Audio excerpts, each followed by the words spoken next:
रूप पाहता लोचनी झाले ओ साजनी झाले ओ साजनी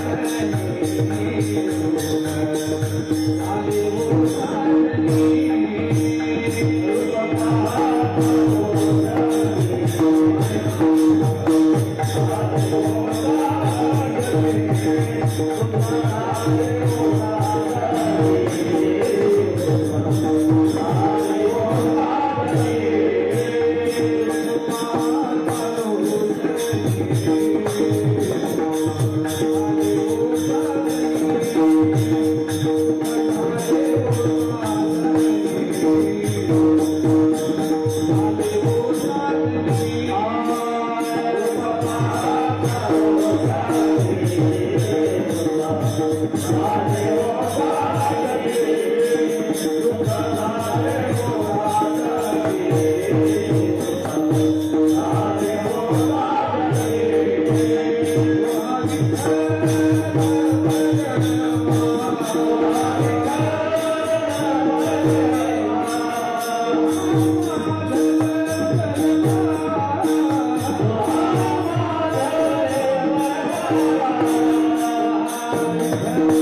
गवळणी बांधी ते धारणासी करता गवळणी बांधी ते धारणासी करता गवळणी बांधी ते धारणासी करता गवळणी बांधी धारणासी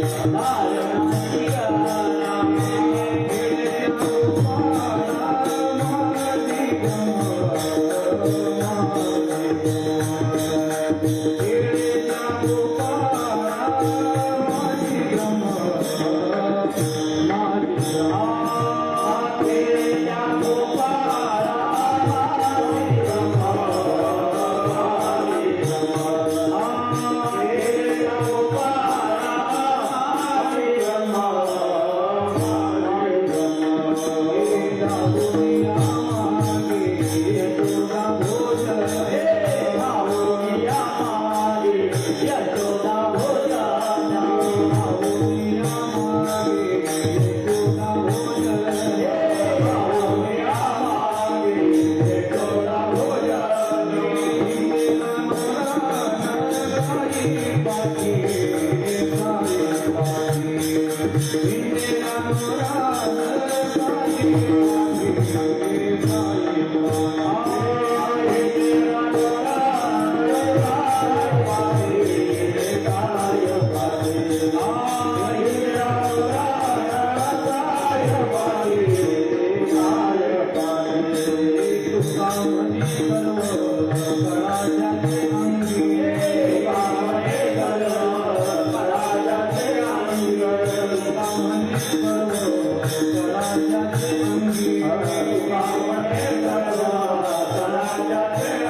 गवळणी बांधिती धारणासी गळा खेळे त्या गोपाळा माझी ब्रह्म धावून या मागे यशोदे भोजन निरानुरान गाई पाठी तुका म्हणे सर्व कळा ज्याची अंगी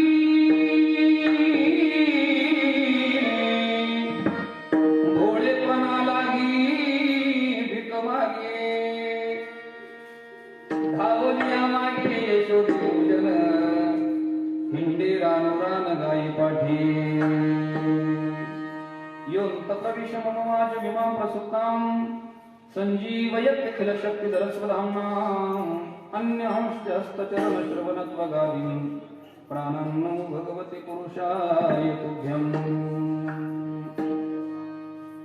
नमामि सद्गुरुं शान्तं सच्चिदानन्द विग्रहं पूर्ण ब्रह्म परानन्दम् ईशम् आनन्दिवल्लभम् नमो सद्गुरु तुकया ज्ञान दीपा नमो सद्गुरु सच्चिदानंद रूपा नमो सद्गुरु भक्त कल्याण मूर्ती नमो सद्गुरु भास्कर पूर्ण कीर्ती संपाद्य जनम च विधाय भक्तिं विलोकितो येन समाधि राजा वैराग्यवन्तं सुविचारयुक्तं नमामि योगं श्री साधुवन्तं दयांची किलिया स्मरण होय सकल विद्यांचे अधिकरण तेची बंधू श्री चरण श्री गुरूंचे ते नमस्कार आता माझे दंडवत माझे दंडवत माझे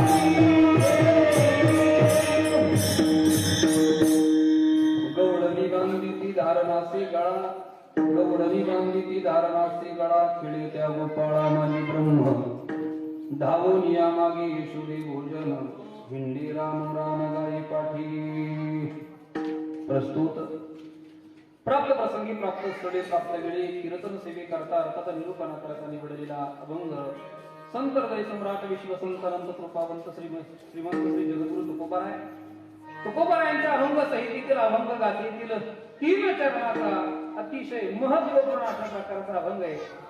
जगद्गुरु तुकोबाराय या अभंगाच्या माध्यमातून भगवान कृष्ण परमात्म्यानं गोकुळामध्ये जी लीला केली, जी खोडी केली आणि खोडी केल्याच्या नंतर गवळणीने काय केलं त्याचं वर्णन तुकोबाराय या अभंगाच्या माध्यमातून करतात. विठाला विठाला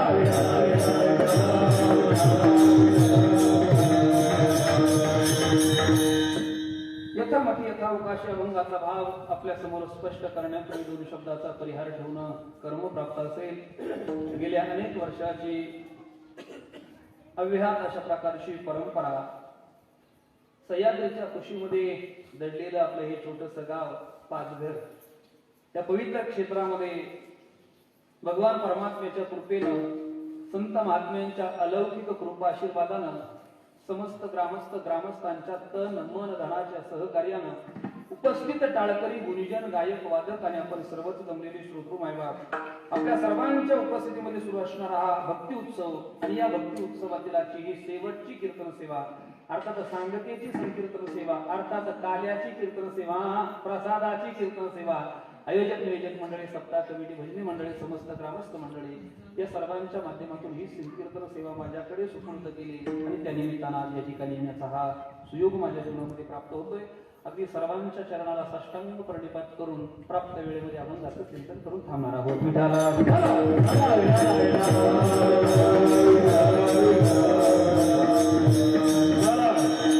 अतिशय पवित्र सुंदर अशा प्रकारचं वातावरण आहे. सकाळची वेळ आहे, वातावरण खरंच सुंदर आहे, पण एका गोष्टीची आठवण प्रामुख्याने आज आपल्याला सगळ्यांना होते. खरं तर हा विषय मला वाटतंय आता बोलू नये, कीर्तनाच्या नंतर बोलावं. शेवटाला बोलावं, कारण आता कीर्तना जर ते बोललं तर कीर्तन माझ्यामध्ये व्हायचं नाही माझ्याच्याने. कारण या गावच्या जडणघडणीमध्ये अगदी सिंहाचा वाटा ज्यांनी आपल्या जीवनामध्ये उभा केला ते वैकुंठवासी गुरुवर्य सतुभाऊ गायकर गुरुजी. आज त्यांची आठवण वेळोवेळी होते. बाळूमामा मला कालपासून आठवण होते गुरुजींची. का? कारण गुरुजी या सप्त्याच्या 8 दिवसामध्ये दररोज फोन करायचे. ती उणीव, ती जाणीव अगदी कालपासून सतत होती. गुरुजी जर आज असते तर गुरुजींनी कमीत कमी कालही फोन केला असता. आणि आज सकाळी महाराज निघले का नाही, अजून किती वेळाने निघणार आहे, कधी पोहोचणार आहे, हिची धावपळ आहे. खरंच ती आज उणीव आज खूप भासते. काही काही माणसं किती स्वच्छ आणि किती निरागस असतात. मी गुरुजींच्या संबंधानं 2-4 मध्ये बोलल. असं जीवन होतं महाराज. माणसाच्या जीवनामध्ये 1 उत्तम कर्तृत्व असावं, 2 माणसाच्या जीवनात उत्तम नेतृत्व असावं, 3 माणसाच्या जीवनामध्ये उत्तम वक्तृत्व असावं, आणि 4 माणसाच्या जीवनामध्ये उत्तम भोक्तृत्व असावं. अशा 4 मुद्द्यानं माणसाचं जीवन सुशोभित दिसतं. आणि ही 4ही मुद्दे जर आपण त्यांच्या जीवन चरित्राकडे जर पाहिलं तर आपल्याला ओतप्रोत पाहायला मिळते. उत्तम कर्तृत्व केलं महाराज, उत्तम कर्तृत्व केलं. स्वतः एका शिक्षकीय पेशामध्ये काम केलं आणि अनेक गावं जोडली, अनेक मुलं त्यांनी शिकवली, घडवली. उत्तम कर्तृत्व केलं, उत्तम कर्तृत्व. स्वतः तर घडले पण इतरांनाही घडवलं. नुसतं इतरांना नाही घडवलं. बऱ्याच वेळेला काही लोक लोकांकडे लक्ष देतात पण कुटुंबामध्ये लक्ष देत नाही. पण स्वतःचंही कुटुंब अतिशय सुंदर अशा प्रकारे उभं केलं. म्हणजे उत्तम कर्तृत्व. 1 नुसतं स्वतःपुरतं नाही केलं तर या गावाला उत्तम असं नेतृत्व दिलं. गावाची काय दिशा आहे आज आपण जर पाहिलं, माझं घर गाव जर तसं पाहिलं तर अगदी एका दोन्ही 4ही बाजूला डोंगर आहे आणि डोंगराच्या पोटाला दरीत वसलेलं हे आपलं छोटस गाव आहे. पण माणसांना 5 घर नाव ऐकायला असं काय नाही, उगाच असं कुठेतरी कान्या कोपऱ्याला. पण ज्यावेळेस माणूस 5 घर मध्ये येतो त्यावेळेस गावची दशा आणि दिशा कळते मला. आता उत्तम गाव बनवलं, पण हे गाव बनवण्याकरता या गावाला उत्तम अशा प्रकारचं नेतृत्व दिलं. आपल्या नेतृत्वाने या गावाला सुशोभित केलं. उत्तम कर्तृत्व 1, उत्तम नेतृत्व 2. एवढ्यावरती थांबले नाही महाराज. बऱ्याच वेळेला काही लोकांकडे कर्तृत्व असतं, काही लोकांकडे नेतृत्व असतं, पण खिशात हात घालण्याची ताकद कधीच नसते. उत्तम दातृत्व, आणि दातृत्वाच्या बाबतीत कधीच मागे सरले नाही महाराज. जे काही असेल महाराज बोला, तुम्हाला काय करायचंय, गावाच्या संबंधाने कोणता एखादा विषय असेल बोला, आपल्याला काय करायचंय हे माझं पहिले. उत्तम दातृत्व. माणसं महाराज आपल्याला कर्तृत्व दिसेल माणसाचं, कदाचित नेतृत्वही माणसाकडे असेल, पण त्या व्यक्तीकडे दातृत्व असेलच सांगता येणार नाही. पण उत्तम अशा प्रकारचं दातृत्व. आज दातृत्वाच्या संबंधाने जर पाहिलं तर गावाची शोभा असते पहिली. गावाच्या वेशेवरूनच कळतं गाव कसं. गुरुजीने उत्तम दातृत्ववान असल्यामुळे आज त्यांचा मुलगा, त्यांची चिरंजीव आता संतोष भाऊ, सुधीर भाऊ उत्तम अशी या गावाला गुरुजींच्या नावाने एक आठवण म्हणून चिरकाल अशा प्रकारची आठवण राहील महाराज. चिरकाल प्रवेशद्वार गावाला दिलं.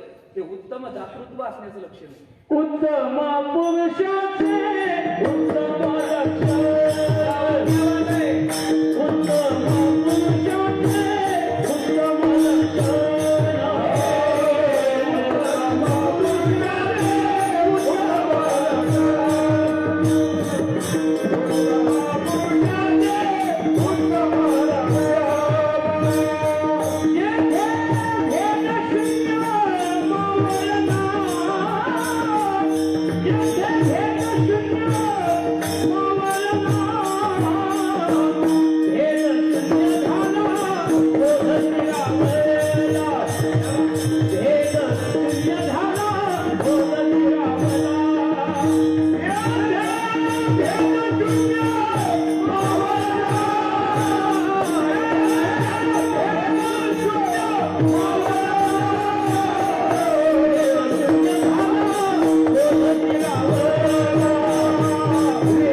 उत्तम लक्षण. काय गोड प्रमाणे महाराज. आणि हे गुरुजींच्या जीवन चरित्राला अगदी तंतोतंत लागू पडतं महाराज. तंतोतंत लागू. अरे भेट शून्य मावळाला कुठल्याही प्रकारचा भेद नाही जीवनामध्ये, कुठल्याही प्रकारचा नाही. उत्तम कर्तृत्व केलं, उत्तम नेतृत्व केलं, उत्तम दातृत्व होतं. आणि ऐका, त्याच्या पुढे मला बोलायचंय, बऱ्याच लोकांकडे उत्तम कर्तृत्वही असतं, उत्तम नेतृत्वही असतं, उत्तम दातृत्वही असतं, पण त्याचा उपभोग ते स्वतः घेत नाही. पण उत्तम अशा प्रकारचं भोक्तृत्व, अगदी सुंदर जीवन जगले शेवटच्या श्वासापर्यंत. आपलं राहणं अगदी टापटेप, नेहरू शर्ट, खाली पायजमा पॅन्ट, अंगावरती जॅकेट, डोक्यामध्ये चल्लू टोपे, कपाळाला गंध, हे खरं लक्षण आहे. अतिशय सुंदर आणि अतिशय उत्तम पुरुषाचे उत्तम लक्षण जर पाहिजे असेल तर गुरुजींकडे पाहिलं पाहिजे. काय जीवन जगले, इतकं सुंदर जीवन जगले. पण नियतीला ते मान्य नव्हतं, भगवंताची इच्छा होती. आपण त्याच्या विरोधात जाऊ शकत नाही, आपण त्याच्या विरोधात जाऊ शकत नाही. आले देवाच्या मना येथे कोणाची चालत नाही, नियतीच्या पुढे आपल्याला जाता येणार नाही. आणि गुरुजींनी एका वर्षापूर्वी, एक महिने झाले, 9-1 महिने झाले असतील. आपण पाठीमागे 5.5 महिन्याचा कार्यक्रम केला, म्हणजे 9-1 महिने झाले. गुरुजी आज आपल्यात नाहीये, पण गुरुजींच्या जाण्याची उणीव आधी क्षणाला त्यांच्या कुटुंबाला तर भासतच असेल महाराज. ऐका, त्यांच्या कुटुंबाला तर भासतच असेल, पण या गावातल्या प्रत्येक माणसाला गुरुजींच्या कर्तृत्वाची उणीव भासते. कोणतंही गावातलं सामाजिक काम असेल, गावातली यात्रा उत्सव असेल, गावातला सप्ताह असेल, गावातलं कुठलंही कार्य असेल, मला वाटतंय ते गुरुजींच्या नेतृत्वाशिवाय कधी संपन्न नाही झालं, कधीच नाही संपन्न झालं. इतकं गोड माणूस आज आपल्यातून गेलाय. खरं तर याचं जाण्याचं दुःख मनाला इतकं सतवतंय. मी गुरुजींच्या संबंधानं मला पाठीमागे त्यांच्या ज्या कार्यक्रमाला आलो होतो त्यावेळेस बोलण्याची इच्छा होती, पण वेळ अभावी वेळ कमी होता, आपल्याकडे वेळ कमी होता. पण म्हणलं गुरुजींच्या संबंधानं कधी बोलता येईल. आणि मी मुद्दे शोधले तर गुरुजींच्या जीवनामध्ये असं काय केलं गुरुजींनी, तेव्हापासून हे मुद्दे देणार होते. मग गुरुजींच्या संबंधानं मला हे 4 मध्ये बोलायचे. उत्तम कर्तृत्व, उत्तम नेतृत्व, उत्तम दातृत्व आणि उत्तम भोक्तृत्व. 4ही गोष्टीचा उत्तम भोग घेतला. बस हे लोकीची यात्रा संपवली. महात्मा पुरुषाचं लक्षण हेच आहे महाराज. महात्मा पुरुषाचं लक्षण हेच आहे. कोणतं? सत्यवादी करे संसार सकळ आणि अलिप्त कमळ. कोणाचा काय संबंध नाही आपला. चला, अरे कार्य करायचं होतं, आलो होतो इथपर्यंत, बस कार्य संपलं. मोठी माणसं जास्त दिवस नाही राहत, थोडे दिवस राहतात. आपले कार्य संपन्न झालं का विचार निघून जातात. गुरुजींनी सुंदर अशा प्रकारचं कार्य या गावामध्ये आल्याच्या नंतर केलं. आणि आज गुरुजी आपल्यामध्ये नाहीये, त्याची आठवण आपल्याला क्षणाक्षणाला होते. त्यांच्या आठवणीने आपलं अंतःकरण द्रवीभूत होत आहे. पण नाविलाज आहे, परमात्म्याला एकच प्रार्थना करू, ए दयाघना परमेश्वरा, असे सत्पुरुष या भूतलावरती वेळोवेळी आले पाहिजे. कारण त्यांच्या नेतृत्वाची, त्यांच्या कर्तृत्वाची, त्यांच्या दातृत्वाची आणि त्यांच्या भोक्तृत्वाची गरज आहे आम्हाला, म्हणून ते परत आले पाहिजे. आपण एवढीच अपेक्षा पांडुरंगाच्या चरणी व्यक्त करू आणि आपण चिंता न करता निवडलेल्या अभंगाचा भाव पाहूया. विठाला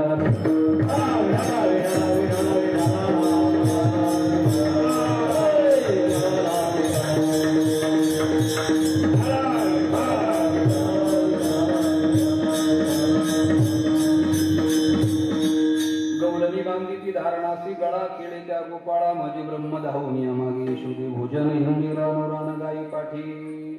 जगद्गुरु तुकोबारा या अभंगाच्या माध्यमातून भगवान कृष्ण परमात्म्याने गोकुळामध्ये अवताराला आल्याच्या नंतर भगवान कृष्ण परमात्म्याने केली जी लीला आहे, त्या लीलेचा अतिशय महत्वपूर्ण